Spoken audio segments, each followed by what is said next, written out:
Well, it's Filling in the History. This is episode 7. Welcome back. It's good to see you. I can't see you. I'm just making that up. But yeah, this is another episode. We're going to be talking today about Doctrine and Covenants, section 10 and section 11. And since that's just two parts that we're going to have, the third part is actually going to be about two of Joseph Smith's brothers. We're going to be talking about Hyrum Smith, and we're going to be talking about Samuel Smith, which I learned a lot about in the research of this, which I feel kind of bad about because he's actually an enormously significant figure as well. Hyrum Smith is far better known mostly because he and Joseph Smith, what's the grammar there, were murdered together in Carthage jail. So Hyrum was killed first. Joseph was killed very shortly after that, and so they were best friend brothers for the majority of their lives. Hyrum was older, and Samuel was younger than Joseph, actually. So we're going to talk about all of them because there's some very interesting stories that come about in this process. So talking about section 10 is going to be mostly about do you, you've lost 116 pages of the book of Lehi. What do you do? That's a lot. That's a lot of work. So what do you do with that? Do you retranslate it or do you just let it go? So there's a revelation about that. Section 11 is actually directed to Hyrum Smith, very much in the same vein as Joseph Sr., which is Joseph Smith's father. Joseph Smith's father receives section 4 for himself, and section 11 is also heavily used, I would say, in Latter-day Saint culture a lot, especially when it comes to callings, when it comes to revelations, and when it comes to preparing for missions and serving full-time missions for the church. Hyrum Smith did serve a few missions. We'll get into that. But those are the sections and the parts that we're going to talk about today. So welcome back. And if you don't know, like, subscribe, YouTube, Spotify, Apple Podcasts. Hope you're enjoying it. And it's been kind of fun to interact with some of you as well. And I really appreciate what you're doing because I'm trying to keep this really informative and something that hopefully is interesting for you to listen to. So, here we go again. So part 1 is section 10. A little bit of, and I'm also trying to structure things a little better. So now we're going to do a papers introduction, a circumstantial introduction, and then maybe a little bit of the aftermath of what happened after these sections were received. So for section 10, all we get out of section 10 is the back portion of it. So I would say probably the first 2 pages, maybe page of the, in terms of Revelation book pages, by the way, is actually missing. So the fullest or the most complete extant version of section 10 that we have comes from, again, the little teeny tiny book, the 1833 Book of Commandments. In this case, section 10 is actually chapter 9. And then it's also in the 1835 first version of the Doctrine and Covenants. So that's the very most complete version of it. But the good news is that we have sort of the latter half of it inside of the Revelation book. So there's something there. We don't, and because of that, we don't know if in the book it was called a commandment or a law or something like that. Our best guess is that it was in the book. And again, well, we'll get to that in a second. But most of the introductory phrases of like the Book of Commandments or the Doctrine and Covenants usually came from, if you will, suggested from the writing of John Whitmer inside of the Revelation Book 1. So we're going to make the same assumption here for sections 10 and 11. So one thing we do have that I haven't mentioned before that I should have is that the Revelation book has an index. Now, if you want to complain about putting indexes together, try doing it by hand. So that's the index is in the back part of Revelation Book 1.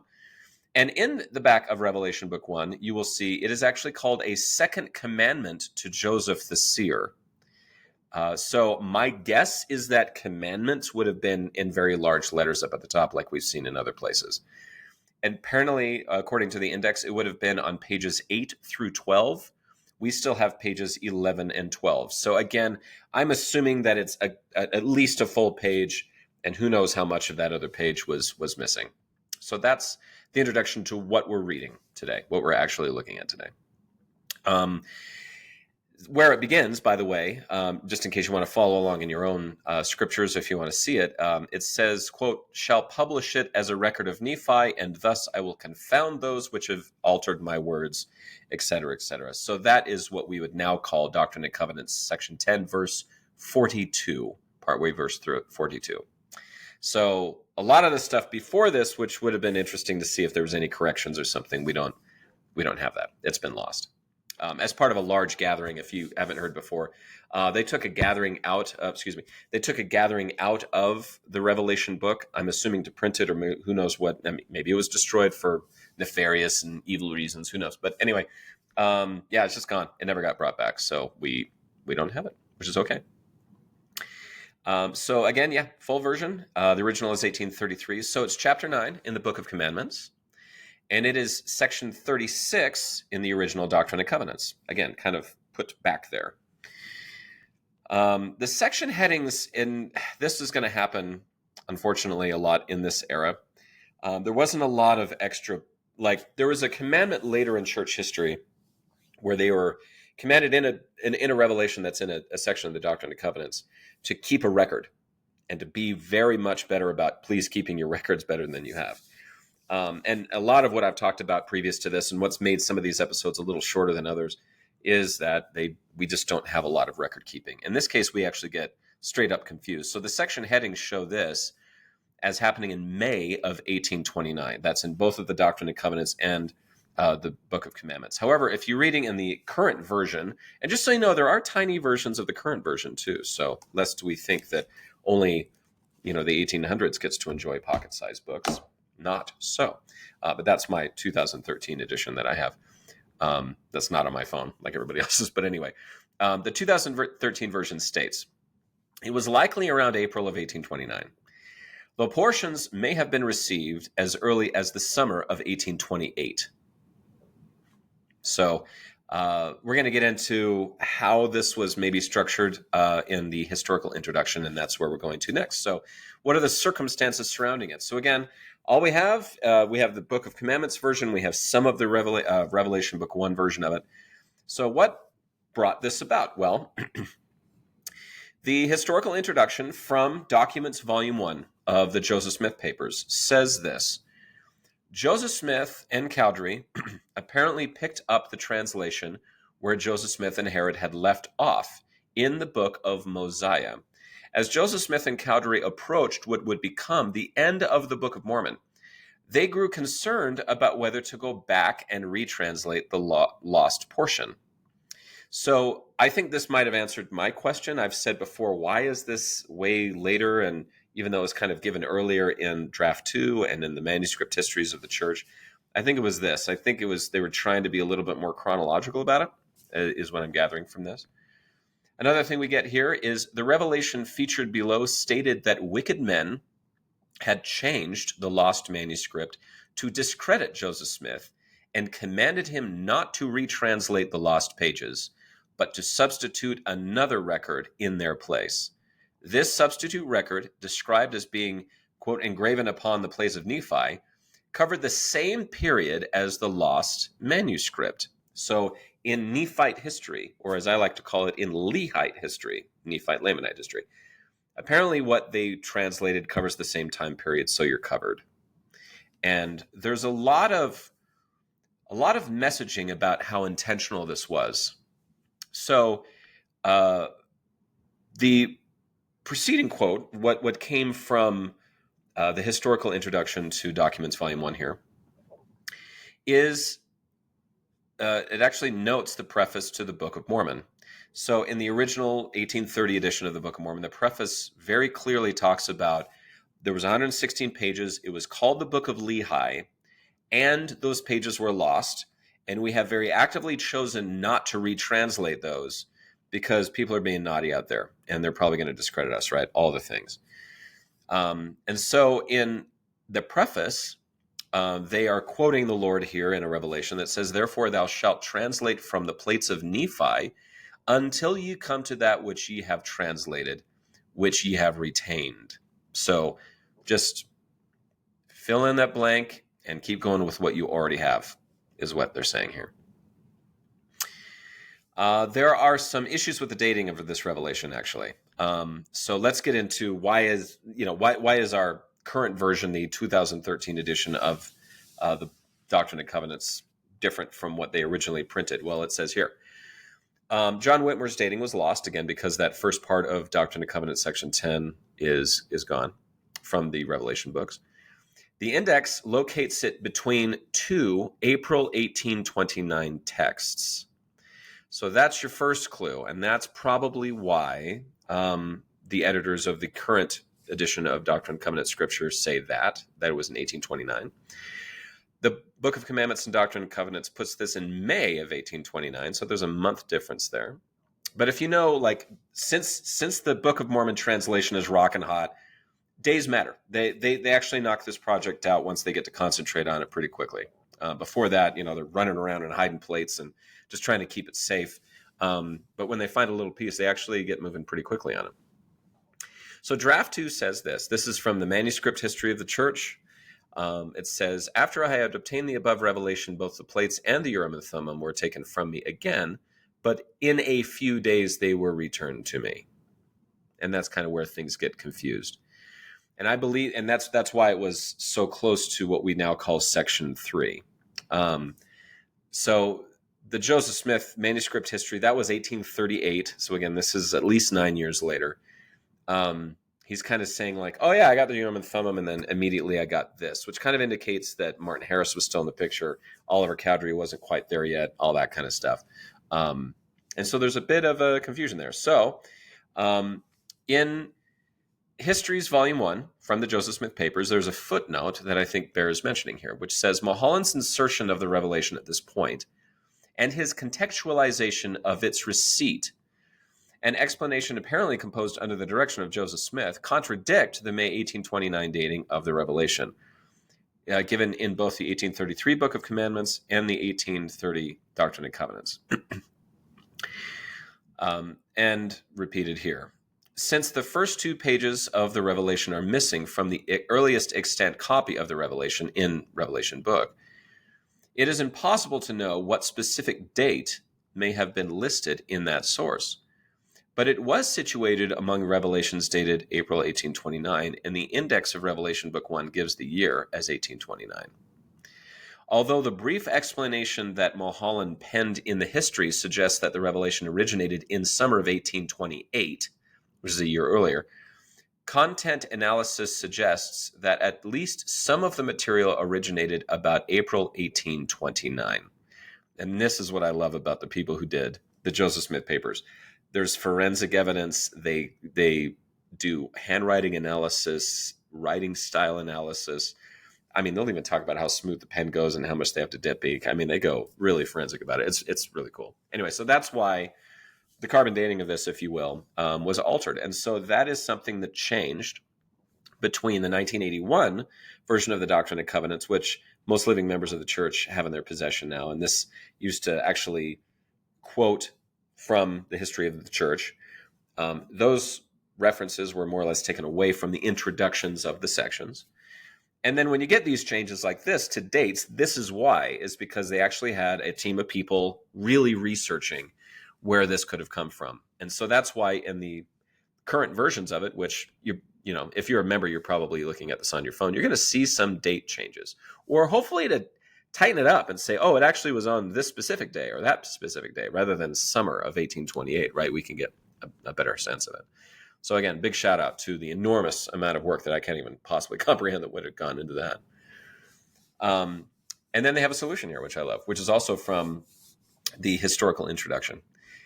A potential solution to these complexities is to consider the featured text a composite of 2 revelations, one from 1828 and the other 1829. The stylistic features of this revelation, however, strongly suggest that although Joseph Smith may have received the first portion of the revelation in the summer of 1828, it was not actually written down until April or May 1829, along with the rest of the text. This revelation, written in the first-person voice of Jesus Christ, more closely resembled Joseph Smith's April 1829 texts, which includes such proclamations as, "Behold, I am God," than it does in July 1828 revelation, which speaks of God in the second person.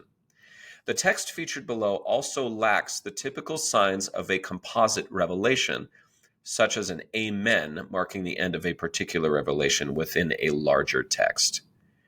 So, for reference here, if you look at something like 107, section 107 is really big on this. There are several places where if you really wanted to, you could cut it off. There's an amen, there's an entire theme and subject going on there, and then it moves on to another subject. That is because 107, for example, just to give you one example, is an amalgamation of different revelations that were given over a period of time. So this is something that happened.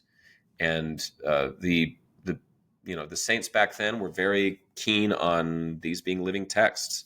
We'll get to one that I really love today that Joseph put his own hand to on the Book of Mormon, specifically in the Words of Mormon, which is a kind of a subset. It's a book, if you will, but it's called Words of Mormon.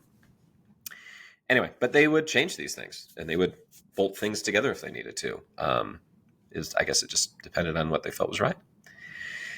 So we get this revelation, and again, the main theme of it here is and it's very explicitly clear: do not retranslate that. Let it go. And there are a couple of instances where, like in the Book of Mormon itself, in the text of the Book of Mormon itself, Words of Mormon, I believe in First Nephi, there are these prophet historians, if you will, like writing down like, I'm making another set. I don't really know why I'm doing this, but I feel strongly that I need to do it, so I'm going to do it. And those writings are what we currently have today. So, and then, of course, even in this section, the Lord, if you will, is speaking through this revelation, saying like, he's like, yeah, I kind of knew this was going to happen. Again, I think that's remarkable. 116 pages is a lot of text. So what are the results of this? They don't retranslate this. 116 pages to this day remain lost. We've never seen them again. What happened? So what do we get instead of the Book of Lehi? Well, the Book of Mormon preface from the original Book of Mormon publication in 1830 says, therefore thou shalt translate from the plates of Nephi until ye come to that which ye have translated, which ye have retained. So section 10 gives, in my opinion, a little clarification of what that means. So therefore, you shall translate the engravings which are on the plates of Nephi down even till you come to the reign of King Benjamin, or until you come to that which you have translated, which you have retained. And behold, you shall publish it as the record of Nephi, and thus I will confound those who have altered my words. So, for those of you who may not know the stories of the Book of Mormon, there are several divisions, okay? The first one is called the Small Plates of Nephi.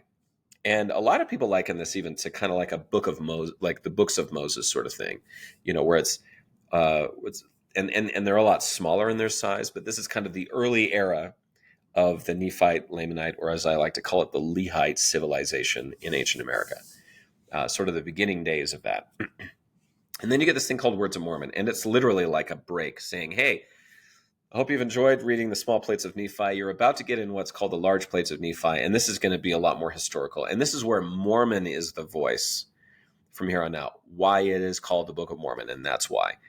Mormon abridges these, puts a lot of these stories into his own words, and it starts, and he says, hey, just so you know, there's been wars and there's been stuff and things, but I just decided not to even abridge these plates. I'm just going to put them on top here, and that gets translated. I'll get into that in a second. And then you get Words of Mormon explaining what he just did. And then we kind of go back into the narrative, and it starts with this king called King Benjamin. And that is the first part of what we now call the Book of Mosiah. So from that moment all the way until, I would say about 3/4 of the way through the Book of Mormon, that is all a Mormon abridgment. He is occasionally quoting people, but mostly it's him, his voice telling the story all the way to that end. He is killed before his book is finished. His son Moroni picks up the rest of that sort of story that he has, finds some more plates that they found, which is from an entirely different civilization called the Jaredites. He abridges that down into a book called the Book of Ether. He has some room left, so he writes some more. That's called the Book of Moroni, and that's called the Book of Mormon. There's an entire stack of these things inside of the gold plates that is sealed. No one's ever touched it. And then you have the Book of Lehi, which is lost. So there you go. That is the. I hope I didn't miss anything there. So what did we get instead of the Book of Lehi? As far as we can tell, and from a lot of the contextual stuff that we've had, we get what is called the small plates of Nephi. Again, what does that mean? First and second books of Nephi. Jacob, Enos, Jerem, Omni. A little wink there for the song. But yeah, we get the 2 books of Nephi, Jacob and Enos, and Jerem and Omni. Now, if you don't know, again, Enos, Jerem, and Omni are like a whopping 1 chapter long. They're all very short books. And you kind of get the sense that they're like running out of room and we got to stop, and they say that. They're like, there's not a whole lot of room on these plates. So I'm not gonna say a whole lot here. And then we get the Words of Mormon. Again, that is from a translation. And it comes as an introduction for everything that came before it. And then sort of a chronological insertion of a story, although it's written, I want to say, 600 years later, if my math is correct there, or thereabouts, about maybe 500 years, 400 years later, a long time later, is basically Mormons saying, hey, I'm just to explain what's going on and what the structure of this book is. All of that, by the way, is lost from the original manuscript of the Book of Mormon. In our previous episode, I think I might have mentioned, the original was severely water damaged. It was in a cornerstone of the Nauvoo temple. Most of it turned to mush. And we have lost the entire Book of Mosiah. So that's gone. However, we still have the printer's manuscript of the Book of Mormon, and that's the good news. What I love about this is, and here is a facsimile photograph of the printer's manuscript version of the Words of Mormon. And something I love about this, for those grammar files out there and people who used to really correct the who's and the whom's, Joseph Smith's own hand, ladies and gentlemen, corrects words to who, and we get a whom in there from the hand of Joseph Smith himself. So, boy, if you're a believer, the whom is should have divine significance now. I joke, but anyway, so that's what we currently have. So our versions of the Words of Mormon, the entire Book of Mosiah, and I would even say Ether's lost. Like a lot of those things are gone. Those are retained still in the printer's manuscript of the Book of Mormon, which is cool. And like I said a little while ago, the church retained ownership of the printer's manuscript of the Book of Mormon. We also have access to original photostatic copies that were made way back in 1928, which gives a little bit of extra clarity into the lettering because these things fade over time. And those are now held in the archives of the church, in the Church History Library. So, yeah. So, yeah, we start with Mosiah, the beginning of the reign of King Benjamin. The rest of the Book of Mormon is more or less just kept the way it is, and the sealed portion is never touched. So, like I said, the 116 pages lost to this day as per instruction. And yeah. And so in our next section, we're going to be talking about, our next part, we're going to be talking about section 11, which is directed towards a very influential person in Joseph's life. We've already talked about Alvin. We've already talked about Joseph Smith Sr. We've spoken a lot about Emma. We've spoken a lot about his mother, Lucy Mack Smith. In this case, we're going to be talking about Hiram Smith. But also, there's a wonderful story in here about Samuel Smith, who's again, another wonderful influence. So part 2 coming up, section 11. Enjoy.